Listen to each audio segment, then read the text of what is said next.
નમસ્કાર વિદ્યાર્થી મિત્રો, મુકેશ રામોલિયા ડિજિટલ એજ્યુકેશનની અંદર આપ સૌનું હાર્દિક સ્વાગત કરું છું. વિદ્યાર્થી મિત્રો, ધોરણ 10 સામાજિક વિજ્ઞાન પાઠ 18ની અંદર આજે આપણે ટોપિક ભણવાના છીએ ભાવ વૃદ્ધિના કારણોની વિગતે ચર્ચા કરો.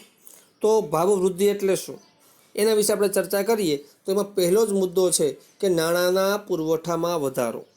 જે નાણાંનો પુરવઠો વધવો એટલે શું? તો કે દેશના અર્થતંત્રમાં નાણાંનો પુરવઠો વધે છે ત્યારે લોકોની આવક વધતા તેમની ખરીદ શક્તિ વધે. હમણાં આપણે જોયું હતું કે પહેલાંના સમયમાં લોકો 2 જોડી કપડામાં ગુજરાન ચલાવતા હતા અને આજનો વ્યક્તિ કે 10, 15, 20 જોડી કપડાં સામાન્ય એના પાસે હોય છે. બરાબર? તો આ પ્રમાણે જેમ જેમ નાણાંમાં પુરવઠામાં વધારો થતો જાય છે એમ લોકોની ખરીદ શક્તિ એટલે કે પોતાની જે જીવન જરૂરિયાતની જે વસ્તુઓ છે એ વધારેમાં વધારે એ ફેસિલિટી ધરાવતો થતો જાય છે. પરિણામે ચીજ વસ્તુઓ અને સેવાઓની માંગમાં વધારો થાય છે. આપણે એક સમયે પંખો નહોતો તોય ચલાવી લેતા હતા લોકો. જ્યારે પંખાની શોધ નહોતી થઈ, બરાબર, ત્યારે પંખો હોય કે ન હોય લોકોને કશો ફેરફાર પડતો ન હતો. પરંતુ જેમ પંખા બધી જગ્યાએ મળવા લાગ્યા તો ફરજિયાત બધા લોકો પંખાનો યુઝ કરવા માંડ્યા. એ જ પ્રમાણે ધીમે ધીમે ત્યારબાદ કૂલર આવ્યા, ત્યારબાદ એસી આવ્યા. તો અત્યારે લોકોને એસી વગર, કૂલર વગર કે પંખા વગર ચલાવી શકાતું નથી. એ પછી સામાન્ય મજદૂર હોય તોય ભલે અને કરોડોપતિ હોય તોય ભલે, બરાબર, દરેક વ્યક્તિને ક્યાંક ને ક્યાંક જેવી પ્રમાણે જરૂરિયાત ઊભી થાય એ પ્રમાણે વસ્તુની માંગમાં એ પોતે ખરીદ શક્તિ કરતો હોય છે. આમ બને એવું છે કે પરંતુ એ જ સમયે કુલ પુરવઠામાં થયેલી જંગી વધારો અને ચીજ વસ્તુના ઉત્પાદન તથા પુરવઠામાં થયેલો અપૂરતો વધારો ભાવ વૃદ્ધિનું એક કારણ બને છે. એટલે કે જ્યારે વસ્તુઓ છે એમાં પુરવઠો ખૂટી ગયો હોય અને માંગમાં વધારો થાય, જરૂરિયાત લોકોને ઊભી થાય વસ્તુની, એટલા માટે એની અંદર ભાવ વૃદ્ધિનું એક કારણ બનતું હોય છે. કે જે વસ્તુ આપણે જોતી છે એ સહેલાઈથી બજારમાં નથી મળતી ત્યારે એ વસ્તુના ભાવ વધવા લાગે છે. તો આ એક ભાવ વૃદ્ધિનું કારણ હોઈ શકે છે.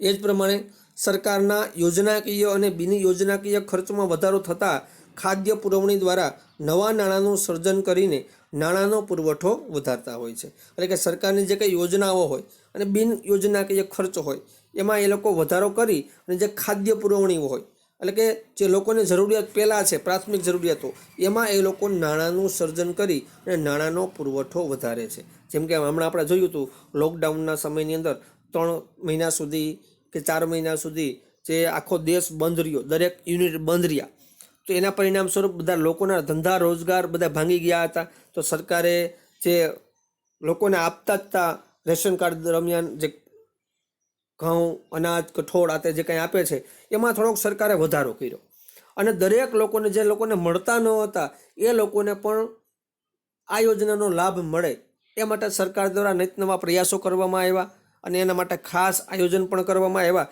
તો આ રીતે જ્યારે ખાદ્ય પુરવણી ખૂટી જતી હોય છે ત્યારે સરકાર નાણાંનો પુરવઠો એ જે તે જગ્યાએ ખર્ચ કરવાનો હોય, પ્રાથમિક જરૂરિયાતવાળી જગ્યાએ ત્યાં સરકાર ખર્ચ કરતી હોય છે. સરકાર દ્વારા પરોક્ષ રીતે નાણાંનો પુરવઠો વધે છે, તે સાથે લોકોની નાણાકીય આવકો પણ વધે છે. પરિણામે ચીજ વસ્તુઓનું અને સેવાઓની તાત્કાલિક માંગમાં વધારો થાય છે. જ્યાં જ્યાં સરકારને એવું લાગે છે પરોક્ષ રીતે કે ખરેખર અહીં નાણાંનો પુરવઠો વધે એમ છે અને લોકોને નાણાકીય આવકમાં વધારો થશે, તો સરકાર એ તરફ વધારે ધ્યાન આકર્ષિત કરી એ ચીજ વસ્તુઓની, સેવાઓની માંગમાં તાત્કાલિક વધારો કરી આપે છે. માંગમાં પ્રમાણમાં પુરવઠો પ્રાપ્ત ન થતાં બંને વચ્ચે અસમતુલા સર્જાય. હવે માંગ જેની હોય અને ત્યાં તમે નાણાંનો પુરવઠો પૂરો ન પાડો તો એ ખરેખર તમારું કાર્ય થઈ શકે નહીં. પરિણામે ભાવ વૃદ્ધિ થાય છે.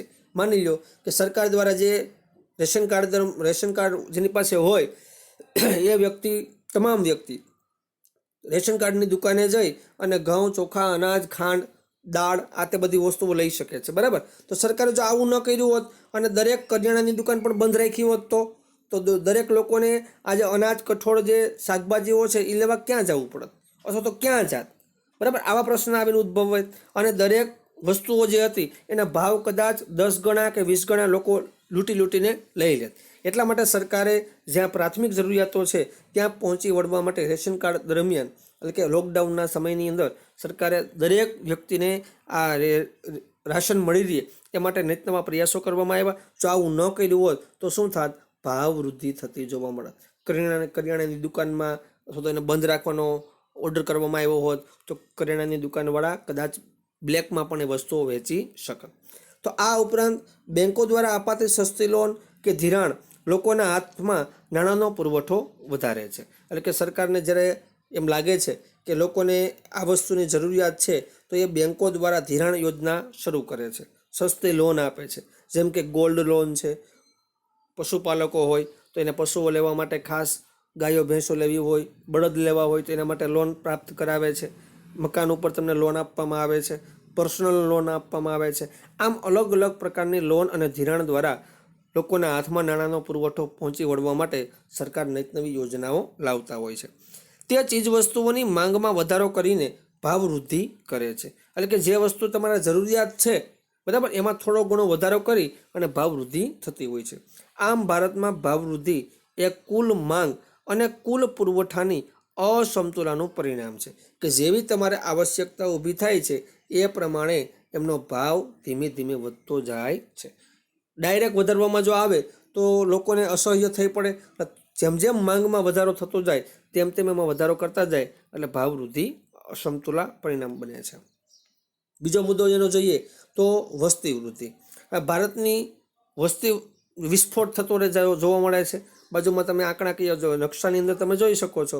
તો આમ ભારતમાં થતા ઝડપી વસ્તી વધારાને લીધે ચીજ વસ્તુઓ અને સેવાઓની માંગમાં ઉત્તરોત્તર વધારો થાય છે, જેથી માંગ અને પુરવઠા વચ્ચે અસમતુલા સર્જાતા ભાવ વૃદ્ધિ થાય છે. આપણો ખેડૂત ગમે એટલું અનાજ પકાવે પણ ભારતની વસ્તી જ એવડી મોટી છે કે એ વસ્તીમાં આપણું અનાજ કદાચ થોડું ઘણું ક્યાંક ને ક્યાંક કચાશ જોવા મળતી હોય છે. તો ગમે એટલી એમ કહી શકાય કે લોકોની માંગ હોય એ પ્રમાણે પુરવઠા વચ્ચે માંગ અને પુરવઠો આ બંને વચ્ચે અસમતુલા સર્જાય. શું કામે? તો કે વસ્તી વૃદ્ધિ ભારતમાં એટલી બધી છે એટલા માટે. ત્રીજો મુદ્દો છે નિકાસમાં વધારો એટલે કે એક્સપોર્ટ. તો વિદેશોના બજારોમાં દેશના ઉત્પાદનોની માંગમાં વધારો થતાં સરકાર તેની નિકાસ વધારવા પ્રોત્સાહક પગલાં ભરે છે. એટલે માની લો કે ખેડૂતો ઘઉંનું ઉત્પાદન કરે છે. હવે ઘઉં ભારતમાં પૂરા પડી જાય છે. હવે જે ભારતમાં પૂરા પડતા પણ ભારતની અંદર ઘઉં વધારે થાય છે તો એને પહોંચી વળવા સરકાર શું કરે તો કે પ્રોત્સાહક એવા પગલાં ભરે અને વિદેશોમાં શું કરે એની નિકાસ કરી દે, એક્સપોર્ટ કરી દે, જેથી કરી ખેડૂતને પણ ફાયદો થાય અને જે તે સરકારને પણ ફાયદો થશે. પરિણામે નિકાસી ચીજવસ્તુઓનું દેશમાં અછત સર્જાય છે.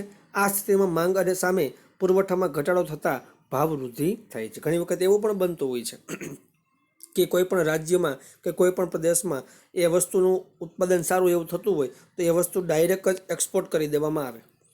તો જે તે વિસ્તારની અંદર જે જરૂરિયાત વસ્તુઓ હોય એ ન મળે એટલે શું થાય?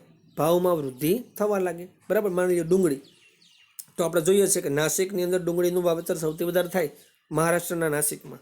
ઘણી વખત નાસિકનો પાક હોય એ ફેલ થયો હોય તો ઘણી વખત આપણે ડુંગળીના ભાવ આસમાને આવી ગયા હોય છે. 100 રૂપિયાની કિલો ડુંગળી મળતી હોય, 150 રૂપિયાની કિલો ડુંગળી મળતી હોય છે, ત્યારે આપણે વિદેશોમાંથી આયાત કરવી પડતી હોય છે. શા માટે? તો કે ભાવ નિયંત્રણ કરવા માટે. તો આને ભાવ વૃદ્ધિ કહી શકાય. ચોથો પ્રકાર છે કાચા માલની ઊંચી કિંમતે પ્રાપ્તિ. તો કાચી વસ્તુઓ જે હોય એ ચીજ વસ્તુઓના કાચા માલની કિંમતમાં વધારો થાય ત્યારે ઉત્પાદન ખર્ચ વધે છે, જેનાથી ચીજ વસ્તુઓની કિંમતો વધે. દાખલા તરીકે આપણે જોઈએ છીએ ક્રૂડની સામે પેટ્રોલના ભાવ વધતા હોય છે. બરાબર. તો જે હાલતા ચાલતા પેટ્રોલમાં ભાવ વધઘટ થતા જોવા મળે છે એનું મુખ્ય કારણ શું છે? તો કે કાચા માલની ઊંચી કિંમતે પ્રાપ્તિ. ચીજ વસ્તુઓનો ભાવ વધારો વેતન વધારાની માગણી ઊભી કરે છે અને તે સંતોષવામાં આવે ત્યારે ચીજ વસ્તુઓના ઉત્પાદન ખર્ચમાં વધારો થતો જોવા મળે છે, જે ફરીથી ભાવ વૃદ્ધિમાં પરિણમે છે અને આમ ભાવ વૃદ્ધિનું ચક્ર ચાલ્યા જ રાખે છે. મતલબમાં ધીમે ધીમે ભાવ વૃદ્ધિ તો થાય જ છે અને એ જરૂરી પણ છે, પરંતુ એકસાથે ભાવ વૃદ્ધિ જો કરવામાં આવે તો લોકોને એ પોસાય નહીં અને તકલીફ ઊભી થાય.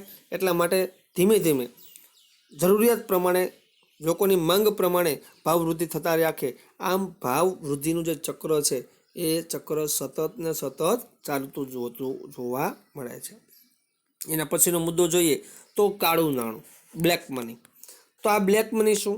એટલે કે હિસાબી ચોપડે નહીં, નોંધાયેલી અને જેના પર કરવેરાઓ ચૂકવ્યા નથી તેવી બિનહિસાબી આવક, જેને આપણે કાળું નાણું કહેવાય.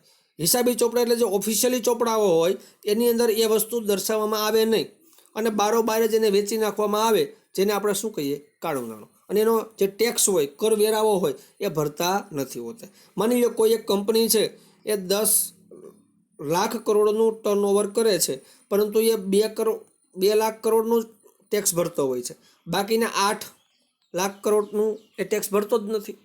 આપણે પણ એવું જ કરતા હોઈએ, સામાન્ય વ્યક્તિઓ પણ. માની લો 10 લાખ રૂપિયા કમાય છે વાર્ષિક, અને બતાવે કેટલા, તો કે અમે 2 લાખ જ રૂપિયા કમાઈએ છીએ, બાકીના 8 લાખ રૂપિયાનું એ ટેક્સ ભરે નહીં. આ રીતે દરેક વ્યક્તિ, દરેક સંસ્થા, દરેક કંપની પોતે જે કરવેરામાંથી મુક્તિ મેળવવા માટે જે સહારો આશરો લે અને ખોટું કામ કરે એને આપણે કાળું નાણું કહેતા હોઈએ છીએ. આ કાળું નાણું ધરાવતા લોકો ચીજ વસ્તુઓ અને સેવાઓની માંગ વધારે છે, પરિણામે ભાવ વધારો થતો જોવા મળે છે. કેટલીક વાર કાળું નાણું સંગ્રહખોરી અને સટ્ટાકીય પ્રવૃત્તિઓ માટે જરૂરી ભંડોળ પૂરું પાડે છે. આમ કાળું નાણું ભાવ વધારાને પોષક બને છે. ઘણા લોકો, વેપારીઓ આ તે બધા હોય તો પોતે સંગ્રહ કરી રાખે. કોઈ પણ વસ્તુ હોય એને મોટા પાયે એ પોતે એનો સંગ્રહ કરી ગોડાઉનમાં ભરી દેવામાં આવે. અમુક લોકો એને સટ્ટા રમી નાખે અને આ રીતે જરૂરી જે ભંડોળ હોય એ પૂરું ન પડતા જે કાળું નાણું છે એમાં ભાવ વધારાને પોષક બને છે.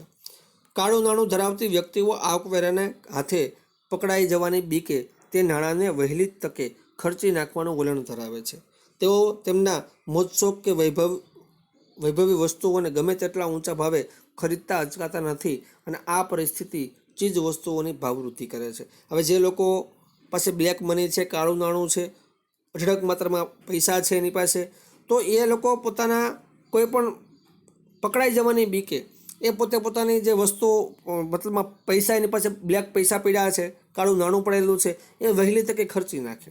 અને પોતાને વહેલી તકે ખર્ચવા માટે ક્યાં ઉપયોગ કરશે, તો કે મોજશોખ અને વૈભવની વસ્તુઓ ખરીદવા પાછળ એ ગમે એટલો ભાવ એને ઊંચો દેવો પડે તો એને પોસાય એમ છે, કેમ કે એની પાસે બ્લેક મની છે, કરવેરા તો ભર્યા નથી એને, બરાબર. તો આ પ્રમાણે એક આ જે બ્લેક મનીવાળા વ્યક્તિઓ છે એ ઊંચી કિંમતે વસ્તુઓની ખરીદી કરે છે અને એના પરિણામ સ્વરૂપ જે મધ્યમ અને ગરીબ વર્ગવાળા વ્યક્તિઓ હોય છે એને એ પોસિબલ હોતું નથી.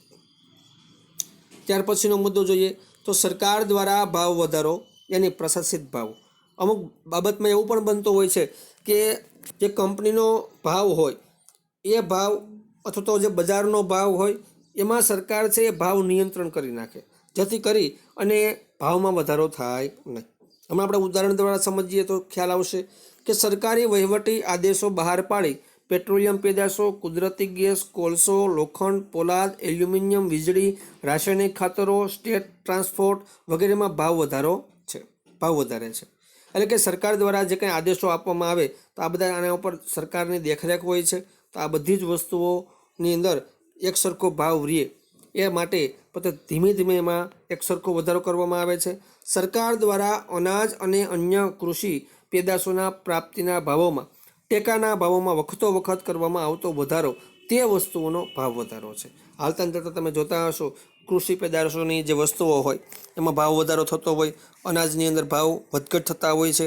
તો સરકાર દ્વારા ટેકાના જે ભાવ હોય કે બજારની અંદર મગફળીના ભાવ માની લો 800 રૂપિયા હોય 20 કિલોના એક મણના, તો એની સામે સરકાર 1000 રૂપિયા કે 900 રૂપિયા એક ખરીદી કરતા હોય છે ટેકાના ભાવે, કે જેથી કરી અને ખેડૂત વર્ગ હોય એને થોડો ઘણો ફાયદો થાય અને વેપારીઓ એને બહુ લૂંટી શકે નહીં. તો આ પ્રમાણે એ પણ ભાવ વૃદ્ધિનું એક કારણ હોઈ શકે છે. ત્યારબાદ આપણે જોવા જઈએ તો કુદરતી અને માનવીય પરિબળો.